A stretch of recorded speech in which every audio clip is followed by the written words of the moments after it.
अब ये पूरा सेशन हम लाइव ही करने वाले हैं ताकि आप लोग तो सुने ही और देखें, और साथ साथ जो मेरे अपने व्यूवर्स हैं, जो मेरे मुझको देखते हैं, हमेशा सुनते हैं हमको, वो भी देखें। और ये वीडियो अंत तक देखिएगा ज़रूर आप लोग, क्योंकि इससे आपको साल में कम से कम हर घर में 5 से 10 हज़ार रुपये का फ़ायदा होने वाला है।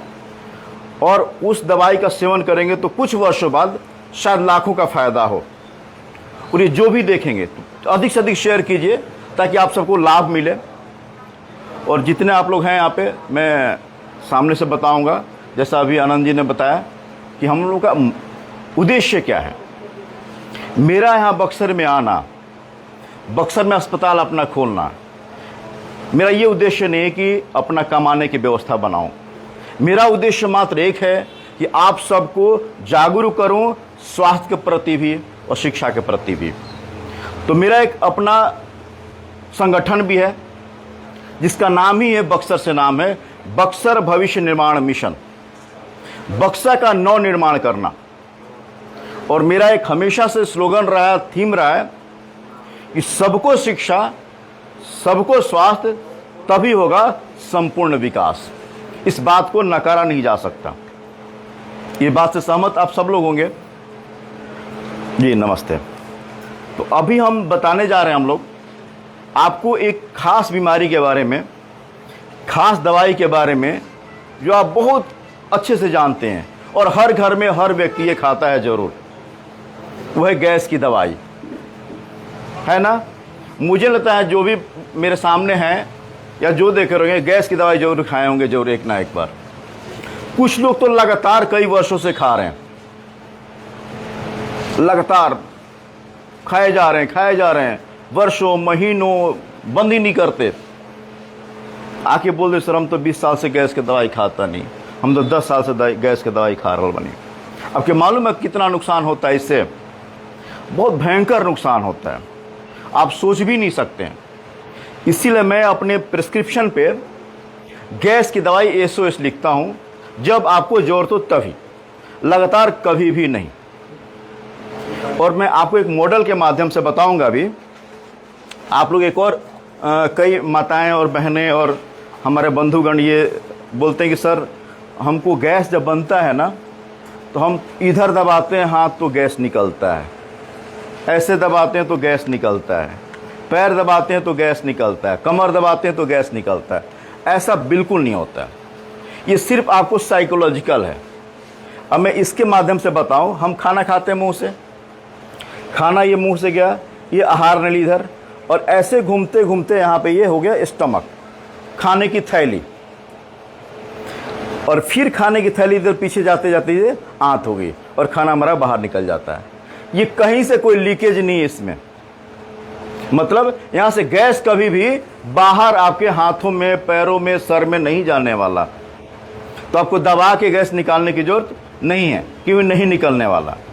फिर आप और परेशान गए। अब हम भी ऐसे दबाए, ओ ऐसे करते ना हम लोग, ओ है सर गैस निकल रहा है, वो तो हम मेरे मुंह से भी निकल रहा है आवाज़। तो ऐसा कभी नहीं होता। और गैस की मैं पूरा इसको मैं एक एक करके निकाल दूं।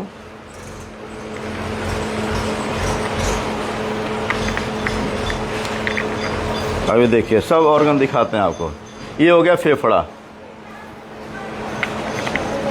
ये हो गया हार्ट, ये भी हो गया फेफड़ा दूसरे साइड का, रखो। अब ये हो गया हमारा लीवर, ये हो गया लीवर, और ये हो गया पीछे से ऐसे ये हार्ट का अंदर का, ये भी रखो। और हमारा आज मुख्य मेन है इसके बारे में बताना, जो हमारे खाने की थैली है, यानी कि इंग्लिश में मेडिकल साइंस बोलते हैं स्टमक, ठीक है, जिसमें हमारा खाना जाता है, पचता है और फिर नीचे आंत की तरफ जाता है, ठीक। तो अब हम जब गैस की दवाई खाते हैं, उसमें खास करके उसको बोलते हैं PPI।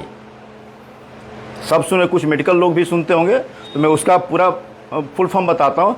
PPI, proton pump inhibitor, उस ग्रुप की दवाई का नाम है, जो आप ओमी के रूप में खाते हैं, ओमिप्राजोल खाते हैं, पैन 40 खाते हैं, पैन डी के नाम से जानते होंगे, आर्ड्रोल DSR के नाम से जानते होंगे, रेबीमेक के नाम से जानते होंगे, एसोम्प्रोजोल के नाम से जानते हैं, सोमप्राज के नाम से जानते हैं।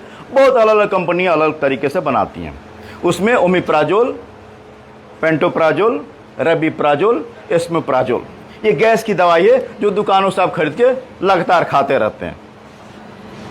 ऐसा होता है कि नहीं, करते हैं ना आप लोग।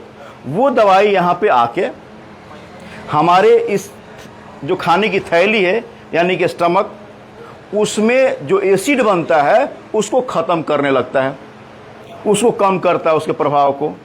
और जब एसिड को कम करेगा तो हमको बहुत गंभीर गंभीर समस्याएं होंगी, हमेशा के लिए नुकसान होगा। वहाँ पे कई ऐसी महत्वपूर्ण चीज़ें होती हैं, मिनरल्स इसको बोलते हैं, पौष्टिक आहार जो हमको चाहिए होता है वो हमको मिलेगा ही नहीं, निकल जाएगा बाहर। उसमें सबसे मुख्य है calcium, magnesium, iron, vitamin B12, और उससे बीमारी होती है परनिशियस एनीमिया। ये रख लो आप। अब जब मैग्नीशियम की कमी होगी और कैल्शियम की कमी होगी, और जब कोई महिला की उम्र 45 साल से ऊपर होगी, ऐसे तो सब में होगा लेकिन खास करके महिलाओं में 45 साल, 44 साल, 48 या 49 या 50 साल के बाद जब पीरियड बंद हो जाता है तो बॉडी में हार्मोन में बैलेंस खराब हो जाता है, और फिर कैल्शियम की और कमी होती है। तो फिर क्या होता है, जब आप 50 की उम्र पार करती हैं तो आपके कमर में बेतहाशा दर्द होगा, घुटने में बहुत तेज दर्द होगा, कंधे में दर्द होगा, आपको गले में दर्द होगा, चक्कर आएगा, लगातार दवाइयाँ खाएंगी तब भी ठीक नहीं होंगी। तो फिर सर हमारा तो ठीक है नहीं होगा, 10 दिन दवाई खात हो गई, कैसे ठीक होके? हाँ, टाइम को।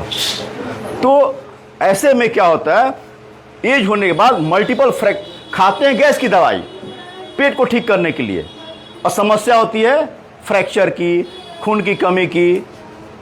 अटेंड करो थोड़ा सा, कुछ ज़्यादा नहीं हो, थोड़ा सा घबराहट का है उनको, आई नो दिस पेशेंट, ठीक है। देखो कुछ इमरजेंसी है, BP भी ठीक हो, थोड़ा बेचैनी घबराहट होती है उनको आते हैं।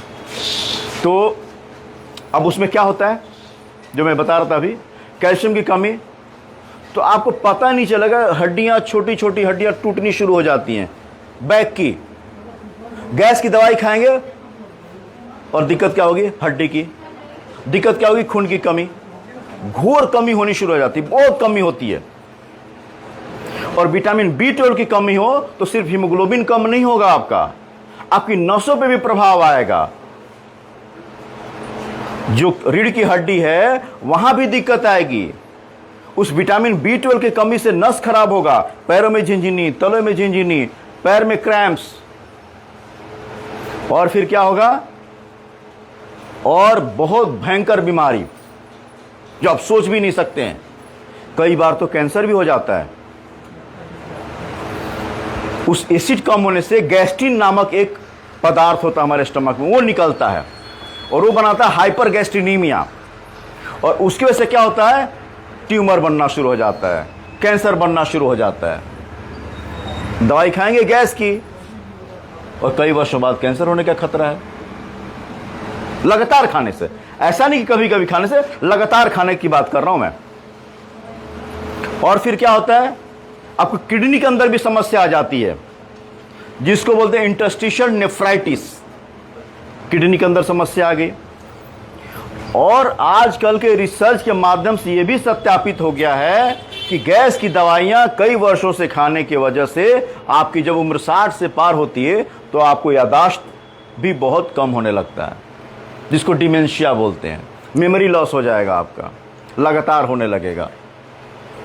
तो गैस की दवाई बहुत खाने से क्या क्या हुआ दिक्कत, कैल्शियम की कमी, मैग्नीशियम की कमी, आयरन की कमी, विटामिन B12 की कमी, हड्डी का फ्रैक्चर होना, हड्डी का कमज़ोर होना, डिमेंशिया याददाश्त का जाना, किडनी को प्रभावित करना, और फिर और क्या, कैंसर। ये सारी समस्याएं होती हैं।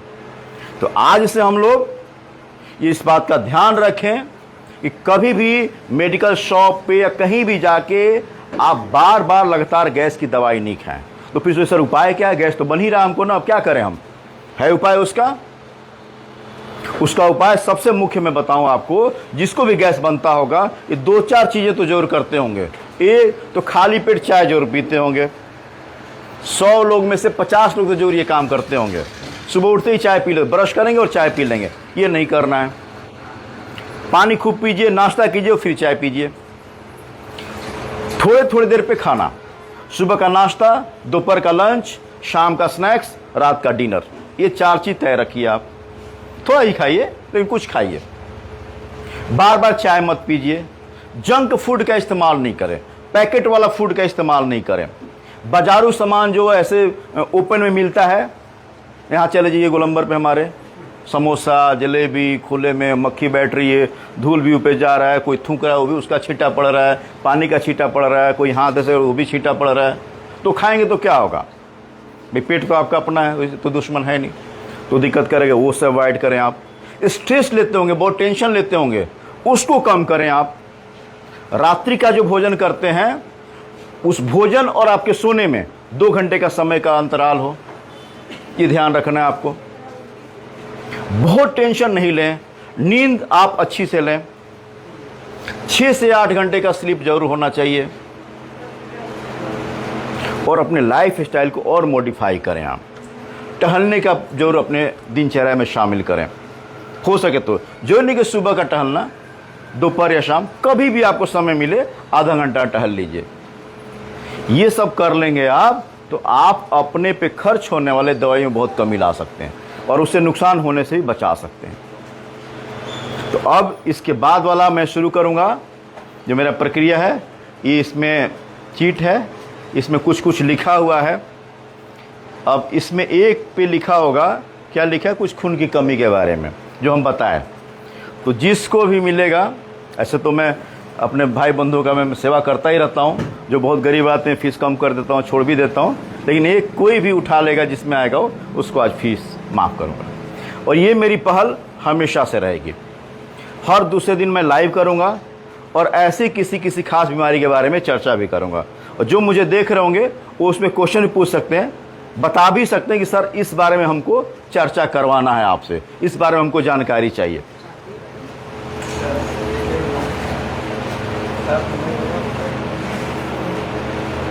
हिंदी में लिखल बना हो, हिंदी में लिखल हो, पढ़ सकी ना?